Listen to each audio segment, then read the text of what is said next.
मेरा नाम माधवी है। मेरी माँ का देहांत जब मैं 5 साल की और भाई 3 साल का था तभी हो गया था।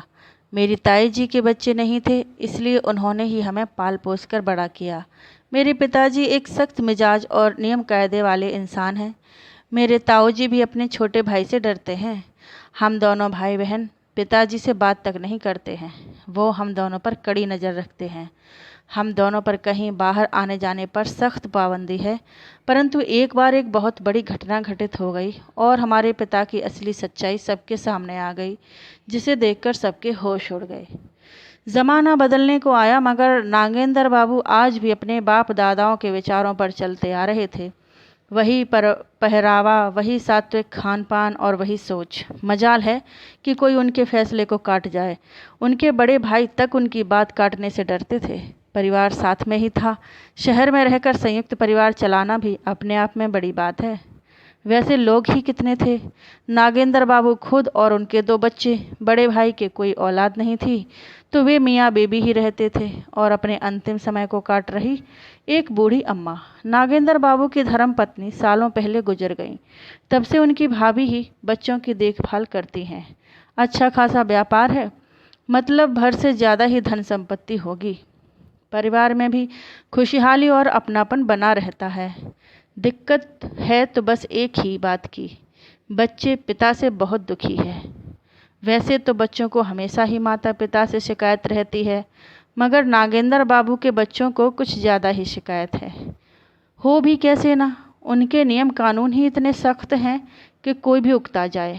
बच्चे तो आज़ाद पंछी की तरह उड़ना चाहते हैं, चहकना फुदकना चाहते हैं, मगर यहाँ बच्चों को काम भर की आज़ादी है। चाहे प्रलय आ जाए, मगर दोनों बच्चों को शाम होने के बाद घर से बाहर रहने की मंजूरी नहीं मिलती।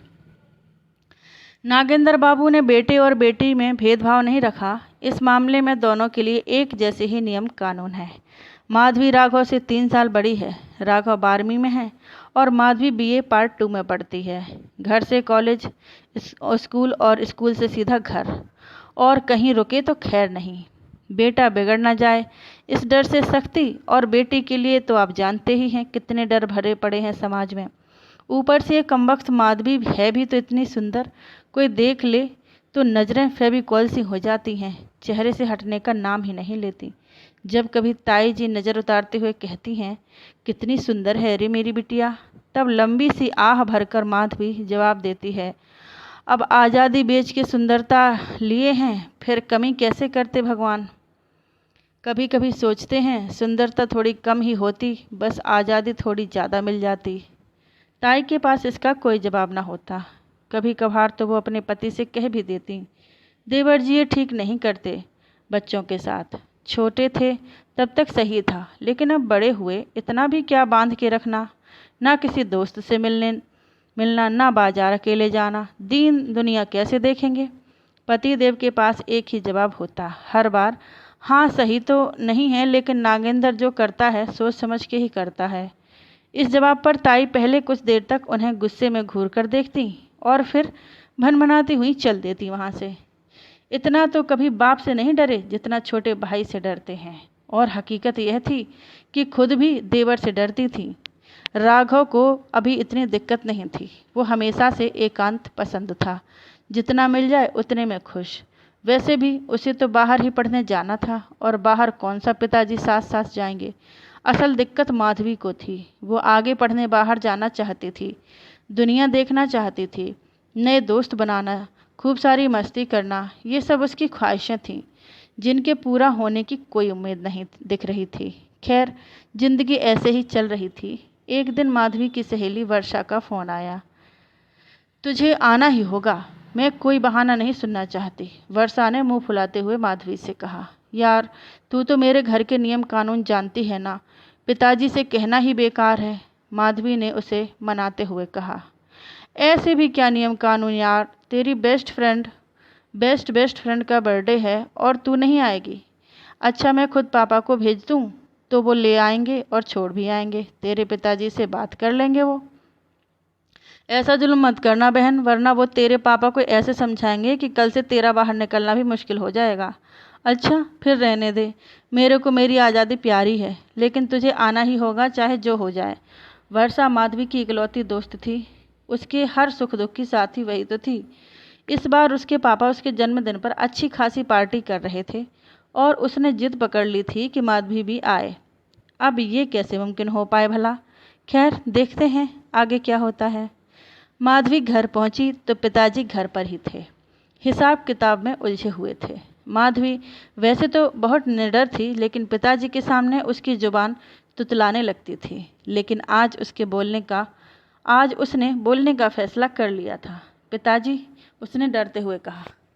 वर्षा के यहाँ जाना है? पिताजी ने लैपटॉप पर नज़र गड़ाए हुए ही पूछा और इधर माधवी चौंक गई। वो कुछ बोलती उससे पहले ही पिताजी बोले। उसके पापा मिले थे, उन्होंने ही कहा कि कल भेज दीजिएगा। राघव को साथ लेकर जाना और 9 बजे से पहले लौट आना। 9 बजे तक कौन पार्टी से लौटता है? इससे अच्छा तो जाओ ही ना। ऐसा और बच्चे सोचते, मगर माधवी के लिए पिताजी से मंजूरी मिलना ही बड़ी बात थी। उसने मान लिया। शाम को राघव के साथ माधवी वर्षा के यहाँ पहुंची। दोस्तों से लेकर शहर के अन्य बड़े लोग भी आए थे पार्टी में। काफ़ी अच्छा खर्चा किया था वर्षा के पापा ने। एक अच्छे शहर में होने के बावजूद माधवी पहली बार ऐसे अकेले किसी पार्टी में आई थी। पिताजी के साथ वह कहीं जाना नहीं चाहती थी, क्योंकि जितना वक्त वो पार्टी में रहती, पिताजी दोनों बच्चों पर नज़र बनाए रहते। आज की पार्टी में उसने खूब एंजॉय किया। इधर राघव को कोई ख़ास फर्क नहीं पड़ रहा था। वो यहाँ भी एक कोने में बैठा अपने मोबाइल में व्यस्त था। 9 बजते ही उसने 1-2 बार माधवी को टोका तो सही, मगर उसने बिल्कुल ध्यान नहीं दिया। राघव हार कर फिर से अपनी जगह आ गया। माधवी का होश तब आई जब राघव ने बताया कि पिताजी 4 बार फ़ोन कर चुके हैं। 11 बजने वाले थे। हालांकि पार्टी का रंग तो अभी जमना शुरू ही हुआ था, लेकिन पार्टी और माधवी के बीच पिताजी आ चुके थे, इसलिए उसने ना चाहते हुए भी जाना पड़ा। नागेंद्र बाबू कभी भी अपने बच्चों को डांटते नहीं थे। उनकी तीखी नज़र ही बहुत थी। वो ऐसे शांत हो जाते थे जैसे बड़े तूफान से पहले प्रकृति शांत हो जाती है। आज भी ऐसा ही हुआ। वो बच्चों के आने से पहले ही भैया भाभी के सामने बोल चुके थे और अब भाभी माधवी तक उनकी बात पहुंचाने वाली थी। माधवी इसके लिए पहले ही तैयार थी। हमेशा की तरह वही बातें कि माहौल बहुत ख़राब है, जितनी आज़ादी दो उतना फ़ायदा उठाते हैं, ये कोई टाइम है घर से बाहर रहने का। माधवी हमेशा की तरह सारी बातें सुनती रही, लेकिन उससे कुछ फ़र्क नहीं पड़ा। आज वो अपनी अलग ही दुनिया में थी। उसने आज आज़ादी का नशा चख लिया था। उस दिन के बाद तो माधवी बिना डरे पिताजी से बाहर जाने के बारे में पूछने लगी। कई बार वो मना कर देते तो कई बार ताई जी से सिफारिश डलवा कर बाहर जाने की अनुमति मिल जाती। नागेंद्र बाबू भी अब ज़्यादा टोकना सही नहीं समझते थे। हाँ, उनकी चिंता ज़रूर बढ़ गई थी। समय ऐसे ही बीतता और बदलता रहा। एक शाम, ताई जी प्लीज़ आज बस पिताजी से परमिशन दिलवा दो। सारे दोस्तों ने पार्टी रखी है, मैं जल्दी आ जाऊंगी। आज के बाद फिर नहीं कहूँगी। मैं रोज़ रोज़ नहीं झेल सकती उनका गुस्सा। तू तो चली जाती है मस्ती करने और इधर मुझे सुनना पड़ता है। सब्जी में कड़छी चलाते हुए ताई जी ने साफ मना कर दिया। बस ना, आखिरी बार ताई जी प्लीज़। माधवी काफ़ी देर तक उन्हें मनाती रही, तब जाकर वह मानी। काफ़ी ज़ोर लगाने के बाद पिताजी ने भी कह दिया, जो मन है सो करो। माधवी के लिए इतना ही बहुत था। उसे तो किसी तरह कुछ देर के लिए अपने मन से खुलकर जीना होता था। पहले वो पार्टियों से दूर भागती थी, लेकिन अब वही सब दोस्तों को उकसाया करती थी पार्टी के लिए। आज की पार्टी कुछ अलग थी। आज कुछ एक बाहर के लड़के भी आ रहे थे। प्रवीण की बर्थडे पार्टी थी। उसी ने अपने बाहर के दोस्तों को बुलाया था। कुछ महीनों से प्रवीण और माधवी की अच्छी पट रही थी। इसी नाते उसने माधवी को पार्टी में आने पर जोर दिया था। वर्षा भी जाने वाली थी, इसलिए माधवी भी तैयार हो गई। बहुत अच्छा अरेंजमेंट है यार, माधवी ने वहाँ पहुंचकर कहा। हाँ यार, सुपर्ब है। हे वो देख, यहाँ तो ड्रिंक्स भी हैं। हाँ, तो पार्टी में ड्रिंक्स नहीं होंगी क्या? अबे पागल, शराब? क्या शराब? प्रवीण के मम्मी पापा कुछ नहीं कहेंगे क्या? अब मैं ना उसकी मम्मी हूँ ना पापा, मुझे कैसे पता वो कुछ कहेंगे या नहीं। वैसे बड़े लोग दिख ही कहाँ रहे हैं। बड़े लोगों को बुलाया ही नहीं तो दिखेंगे कैसे? ये प्रवीण की आवाज़ थी। डीजे की आवाज़ में उसने अपनी आवाज़ को थोड़ा ऊंचा करते हुए कहा, हैप्पी बर्थडे प्रवीण। माधवी ने पहले प्रवीण को विश किया, फिर वर्षा ने। थैंक यू, आज खुल के एंजॉय करो, कोई रोक टोक नहीं है। प्रवीण ने ड्रिंक्स की तरफ इशारा करते हुए कहा। हाँ, हम लोग कर रहे हैं एंजॉय। अरे ऐसे थोड़े ना होता है एंजॉय, इधर आओ, एक एक शॉट लगाओ, फिर होगा एंजॉय। जिस तरह से प्रवीण ने उसका हाथ पकड़ा, उससे वो समझ गई कि प्रवीण ने ड्रिंक की है और वो होश में नहीं है। मैं ड्रिंक नहीं करती प्रवीण, इसके बिना भी हम एंजॉय कर सकते हैं।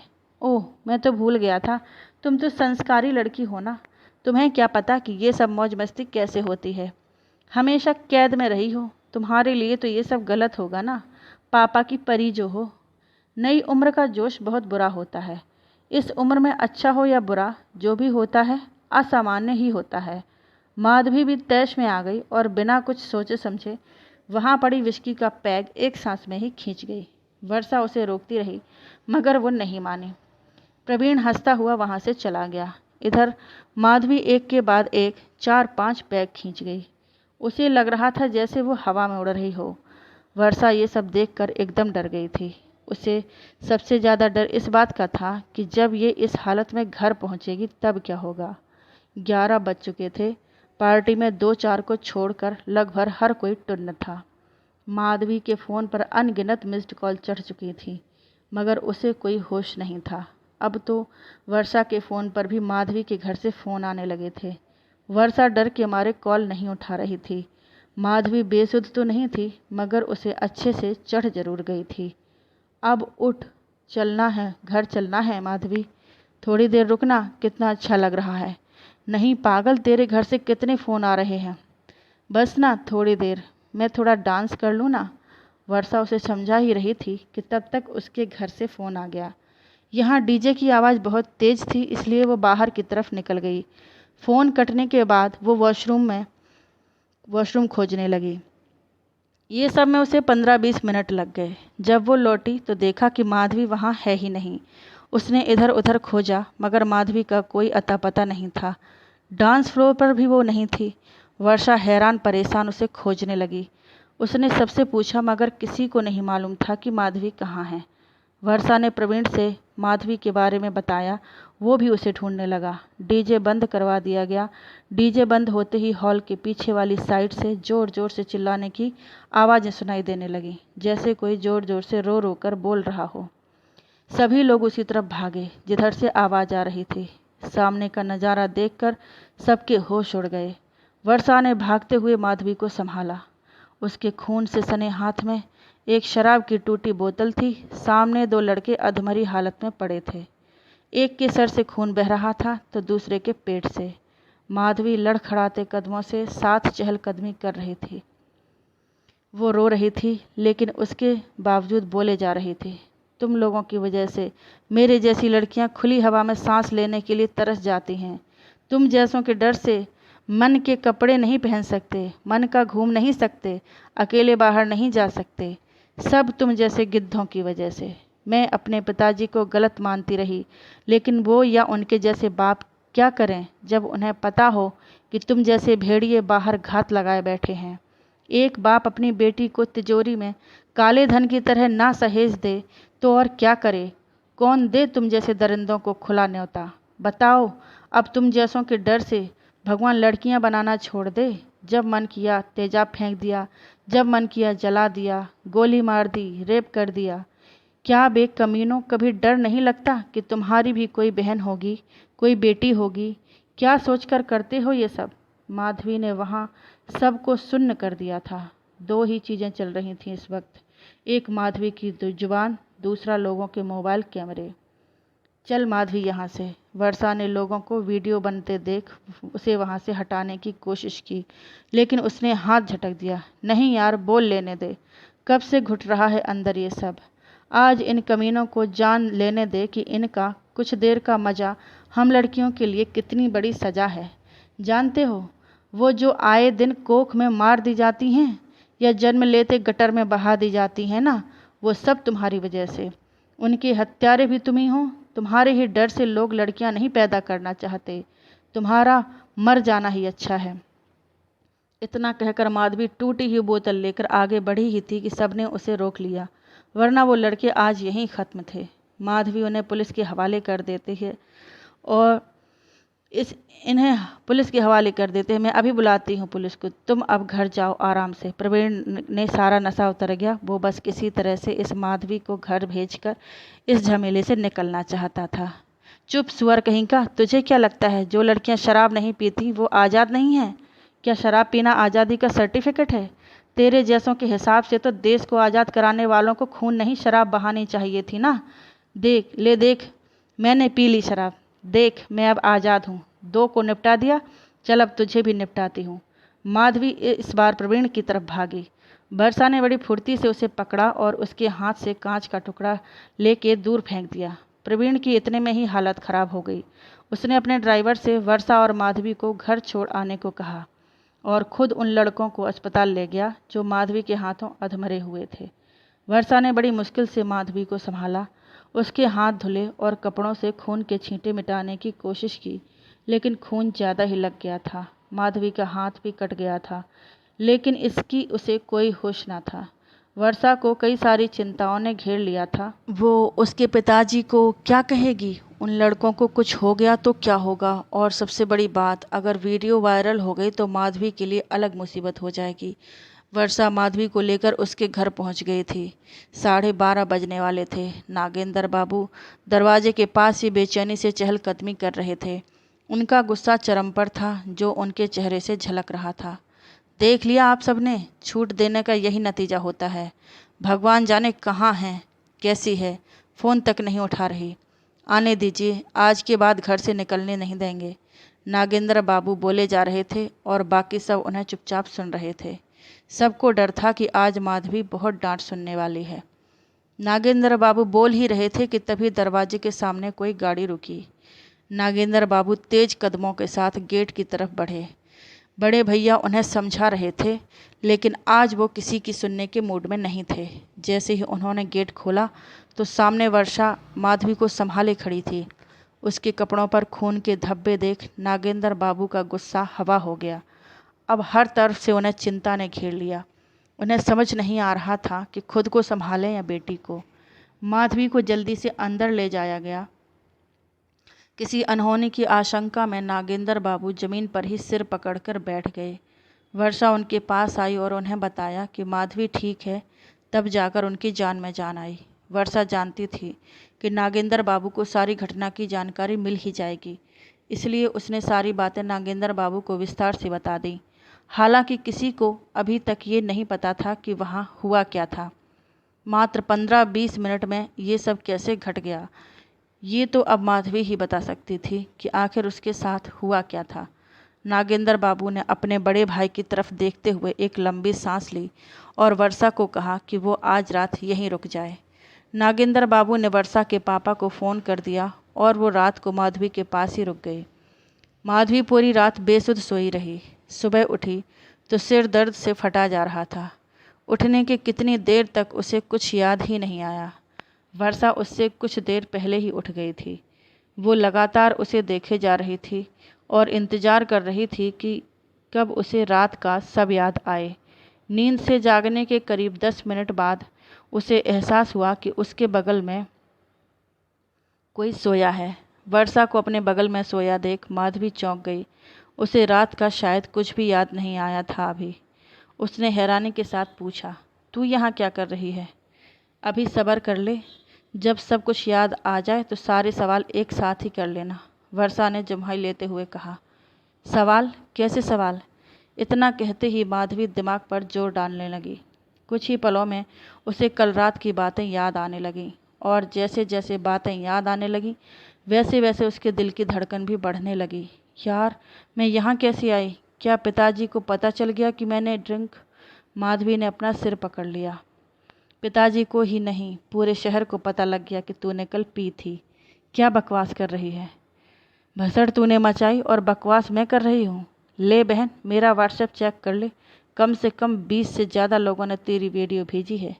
वीडियो का नाम सुनते ही माधवी के दिमाग में 10 शंकाएँ घूमने लगीं। कैसी वीडियो? ऐसे मत बोल, मैं यहीं अपनी जान दे दूँगी। माधवी ने हाथ से फ़ोन तो ले लिया, मगर वीडियो देखने की हिम्मत नहीं जुटा पा रही थी वो। अच्छा, कल सरपंचनी बनते हुए तो ना सोचा कि एक सरपंच घर भी बैठा है, वो जान लेगा और अभी खुद की जान लेनी है तुझे। वैसे भी अगर जान ही देनी है तुझे तो पहले ये वीडियो देख ले। माधवी ने डरते डरते वीडियो चलाई और फिर देखती रही। उसने वीडियो को 5 से 7 बार देखा। कुछ याद आया कि क्यों इनकी ऐसी तैसी की तूने? वर्षा बेड से नीचे उतर चुकी थी। अंगड़ाई लेते हुए उसने पूछा, बिना मतलब तो ऐसा नहीं किया होगा मैंने। मेरे को कौन सा लड़के पीटने का शौक है? माधवी के इस खीज भरे जवाब पर वर्षा की हंसी छूट गई। लगता है रात का फॉर्म अभी बरकरार है। माधवी हंसने के मूड में नहीं थी, मगर वर्षा की बात पर वो ना चाहते हुए भी हल्का सा हंस पड़ी। मेरा मतलब है कि क्या कहा था उन्होंने और उनके साथ कैसे चली गई तू? ये सब याद है या नहीं? हाँ याद है।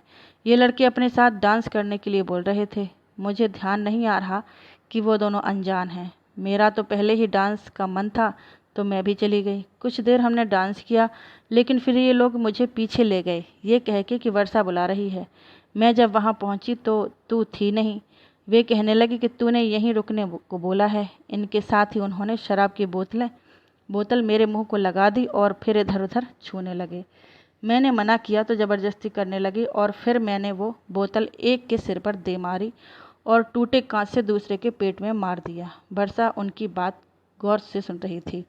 वाह मेरी शेरनी, ये तो कमाल कर दिया तूने। तभी कहूँ उन हरामजादों ने पुलिस कंप्लेन क्यों ना की? वैसे दोनों जिंदा हैं, कहे तो चल के काम तमाम कर दें। वर्षा ने माहौल को थोड़ा हल्का करने की कोशिश की। फिलहाल खुद का काम तमाम होने से कैसे बचाऊं ये सोचने दे। पिताजी जान से मार देंगे। माधवी बहुत डर गई थी। कुछ नहीं होगा, वो समझ जाएंगे। अब चल तू बाहर। नहीं यार, उन्हें फेस करने की हिम्मत नहीं है मुझ में। बहुत बड़ी गलती कर गई मैं। पापा हैं तेरे, उनसे कब तक भागेगी? गलती की है तो माफ़ी मांग। चल बाहर तू। वर्षा के बार बार कहने पर माधवी मान गई। वैसे कल नशे में ही सही, मगर मस्त बोली तू। लड़कियां तेरी फ़ैन हो गई हैं। क्या मस्त यार, शराब ने सब गुड़ गोबर कर दिया। यही बात ऐसे बोली होती तो सब समझते।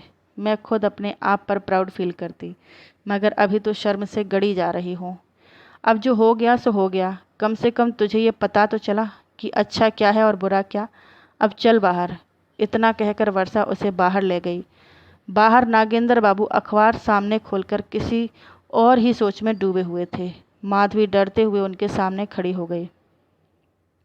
उन्होंने उसे देखा और बोले, ठीक हो जी? माधवी इतना ही बोल पाई। हाथ डॉक्टर को दिखा लाओ, कहीं गहरा जख्म ना हो। पिताजी के कहने के बाद माधवी का ध्यान अपने हाथ पर गया, वरना अभी तक उसे पता ही नहीं था कि कल रात उसका हाथ भी कटा था। नहीं, गहरा नहीं है, ठीक हो जाएगा। डॉक्टर न बनो ज़्यादा, जो कह रहे हैं कर लो, या कसम खा ली है हमारी बात ना मानने की। नागेंद्र बाबू का गुस्सा देख माधवी फिर से सिहर गई। जी, जा रही हूँ। माधवी जाने लगी तो नागेंद्र बाबू ने पीछे से आवाज़ दी, सुनो, सही बताओ, ठीक हो ना? इतना कहते हुए उनकी आंखें नमी और चेहरा भय से भर गया। जी पिताजी, एकदम ठीक हैं। माधवी डॉक्टर के पास चली गई। जख्म सच में गहरा था। स्टिच लगा कि डॉक्टर ने पट्टी कर दी। उसकी दबंग छवि वाली वीडियो पूरे शहर में फैल चुकी थी। हर जगह से मिली जुली प्रतिक्रिया आ रही थी। कोई तारीफ कर रहा था तो किसी के लिए माधवी ने बेशर्मी की हद पार कर दी थी। लड़कों ने पुलिस केस नहीं किया। उन्हें समझा दिया गया था कि अगर केस उल्टा पड़ा तो उनकी और मरम्मत हो जाएगी। प्रवीण ने कई दफ़ा माफ़ी मांगी। माधवी ने माफ़ कर दिया उसे, लेकिन खुद को माफ़ ना कर पाई। उसने जो किया उस पर उसे अफसोस नहीं था। उसे अफसोस था बहकावे में आकर शराब पीने का। उस दिन से पिताजी माधवी से बिल्कुल बात नहीं कर रहे थे। आज 12 दिन बीत गए थे। माधवी अब खुद ही कहीं बाहर नहीं जाती थी। कॉलेज से घर और घर से कॉलेज। कॉलेज में भी सिर्फ पढ़ाई पर ही ध्यान देती थी। आज शाम वर्षा घर आई। माधवी उसे देखकर हैरान थी, क्योंकि उनका कोई प्लान नहीं बना था। वर्षा तैयार होकर आई थी। उसने आते ही माधवी से कहा, चल तैयार हो जा। क्यों? बाहर चलना है, कुछ सामान भी लेना है मार्केट से, और थोड़ा घूम भी लिया जाएगा। बहन, मत पिया कर दिमाग सुन्न हो जाता है। माधवी ने बिना उसकी बात पर ध्यान देते हुए कहा, क्या ना पिया करूं? भांग और क्या, तभी तो इतनी बहकी बहकी बातें कर रही है। जानती है ना क्या बवाल मचा है घर में। पिताजी मार डालेंगे अब अगर कहीं बाहर जाने की बोली तो। उस दिन तो बड़ी शेरनी बन रही थी, आज फुस्स कैसे हो गई? चल, वो कुछ नहीं कहेंगे। हाँ, तू है ना उनकी बेटी, जो तुझे सब पता है।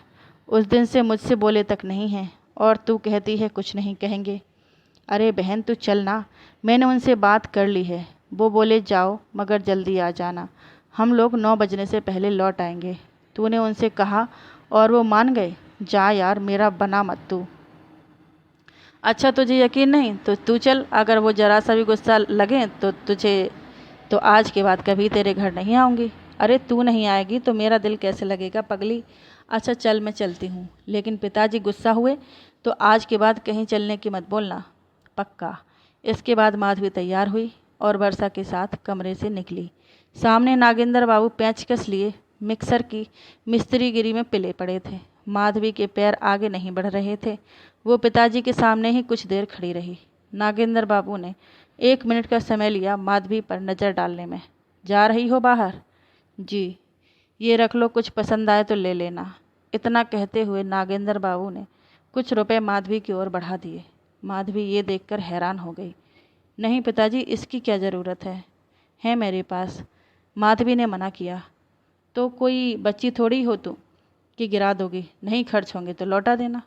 नागेंद्र बाबू ने आखिरकार पैसे थमा ही दिए माधवी को। माधवी को आज से पहले इतना आश्चर्य तब हुआ था जब पिताजी अचानक से एक दिन पूरे परिवार को फिल्म दिखाने ले गए थे।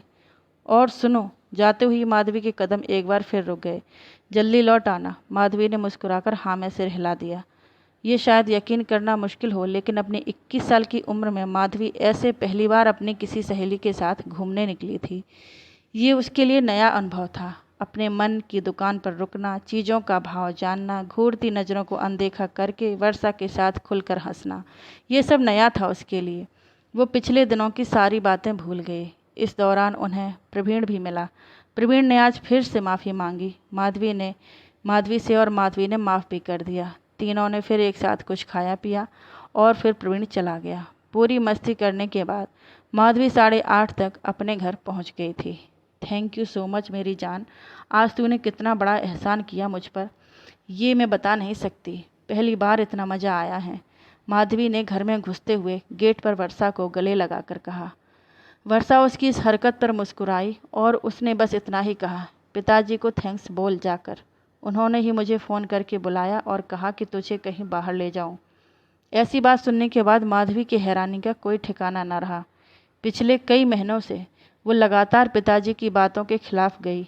अभी हाल में ही उसने इतना बुरा काम किया, शराब तक पी, खुद की लापरवाही से उसके साथ अनहोनी होते होते बची। इतना कुछ होने के बाद भला पिताजी ने क्यों वर्षा को उसे बाहर घुमाने के लिए कहा? माधवी वहीं खड़ी लगातार ये बातें सोचे जा रही थी। क्या हुआ, यहीं खड़ी रहोगी क्या? अंदर चल। वर्षा की आवाज़ सुनकर वो होश में आई। अंदर पहुंची तो सब लोग बाहर बरामदे में बैठे थे। घूम आई, कैसा रहा? ताई जी ने पूछा। बहुत मज़ा आया ताई जी। माधवी कुछ बोल नहीं पा रही थी। वर्षा ने ही जवाब दिया। नागेंद्र बाबू शांत बैठे थे एकदम। माधवी धीरे से उनके पास गई और उनके पैरों में बैठकर उनकी गोद में सिर रख कर सुबकने लगी। अरे क्या हुआ, ये रोने क्यों लगी? सब हैरान हो गए। पिताजी आप बहुत अच्छे हैं, बस मैं ही कभी आपको समझ नहीं पाई। आपको बहुत शर्मिंदा किया मैंने। नागेंद्र बाबू खुद भावुक थे। ऐसा नज़ारा पहले कभी देखने को नहीं मिला था। इस घर में न पिता ने बच्चों से खुलकर कभी बात किया था, न प्यार किया था, न बच्चे ही पिता से कभी खुलकर प्यार कर पाए। आज का ये एहसास बाप बेटी दोनों के लिए नया था। नहीं बेटी, मैं अच्छा बनना चाहता था लेकिन कभी बन नहीं पाया। मुझे अपने बच्चों को लेकर हमेशा डर लगता रहा कि कहीं तुम लोग बिगड़ ना जाओ, कहीं तुम्हारे साथ कुछ बुरा ना हो जाए। एक बाप खुद को सारी उम्र बहुत मजबूत, निडर और साहसी दिखाता है अपने बच्चों के सामने, मगर असल में वो हमेशा डरा रहता है। खासकर तब तो और जब उसके कोई बेटी हो, वो हमेशा उसे बुरी नज़रों से बचाकर रखना चाहता है। मैंने भी ऐसा ही किया, लेकिन मैं ये बात भूलता चला गया कि कि मैं तुम लोगों के लिए अच्छा करने के नाम पर तुम्हारी आज़ादी छीन रहा हूँ। उस दिन जो भी हुआ वो तुम्हारी नहीं, मेरी गलती थी। अगर मैंने तुम्हें पहले दुनिया देखने दी होती तो तुम्हें सही गलत का पता होता। वर्षा भी उस दिन तुम्हारे साथ थी, लेकिन उसने शराब नहीं पी क्योंकि उसके पापा ने उसे हमेशा आज़ाद रखा, उस पर अंकुश नहीं लगाया। इसलिए ये जानती है कि क्या गलत है और क्या सही। मुझे उस दिन समझ में आया कि मैंने तुम्हारी दुनिया इतनी समेट दी कि तुम सही गलत में अंतर ही नहीं जान पाई। नागेंद्र बाबू आज अपने मन की हर बात कह देना चाहते थे। वहाँ हर किसी की आंख रो रही थी। ऐसा नहीं कि मैं नाराज़ था तुमसे, इसलिए इतने दिन मैंने तुमसे बात नहीं की, बल्कि मैं शर्मिंदा था। मुझे यह डर सताने लगा था कि कहीं तुम खुद में ना घुटती रहो। यही सोचकर मैंने वर्षा से कहा कि तुम्हें बाहर ले जाए। अगर लोग बुरे हैं तो भला उनकी बुराई की सज़ा हम बेटियों को क्यों दें? बेटियां खुद इतनी सक्षम हो जाएं कि अपना बचाव कर सकें। उस दिन मुझे गर्व हुआ तुम पर, यह देख कर कि तुम अपना बचाव कर सकती हो। अब तुम पर कोई रोक टोक नहीं होगी बेटी। अपनी समझ के हिसाब से जो सही लगे वो करो। यकीन है मुझे कि कभी कुछ ऐसा नहीं करोगी जिससे मैं फिर एक बार खुद को गलत समझने लगूं। माधवी कुछ कहने की हालत में नहीं थी। उसकी आंखों से आंसू बह रहे थे। वो बस पिता के उस स्नेह को महसूस कर रही थी जो आज से पहले उसके सामने नहीं आया था। क्या मैं भी गिटार सीख सकता हूँ? शाम को होती है क्लास 7 से 9 बजे तक। माधवी के लिए बट रहे प्यार में से राघव ने भी अपना हिस्सा लेने की सोची। उसकी बात सुनकर सभी हंस दिए। नहीं, तुम बस पढ़ाई पर ध्यान दो, अगले साल कॉलेज में जाना, तब सीख लेना। राघव ने मुंह लटका लिया और सब एक बार फिर हंसने लगे। ये भी इस घर में पहली बार ही हो रहा था कि एक साथ सभी की हंसी गूंज रही थी। हर माता पिता अपने बच्चों पर अंकुश इसलिए नहीं लगाते कि उन्हें अपने बच्चे पर भरोसा नहीं है, बल्कि इसलिए बच्चों पर अंकुश लगाते हैं कि वो अपने बच्चों को गलत नज़रों और गलत लोगों से बचाना चाहते हैं। परंतु यह बात बच्चों को समझ नहीं आती और वह अपने माता पिता के प्रेम को ही अपना दुश्मन मानने लगते हैं। वक्त आने पर सबको अपने मन की करने की आज़ादी मिल ही जाती है। पर्दे के पीछे क्या है ये जानने की उत्सुकता सिर्फ पर्दा हटने तक ही होती है। माधवी के पिताजी ने अब माधवी आगे से सब पर्दा हटा दिया था। आसमान उसके लिए खुला था, क्योंकि उसके लिए अब क्या अच्छा है और क्या बुरा वो समझ गई थी। नागेंद्र बाबू का अपने बच्चों के साथ इतनी सख्ती से पेश आना आपकी नज़र में सही है या गलत? आपके नागेंद्र बाबू के बारे में क्या विचार हैं? हमें कमेंट करके ज़रूर बताइएगा। धन्यवाद।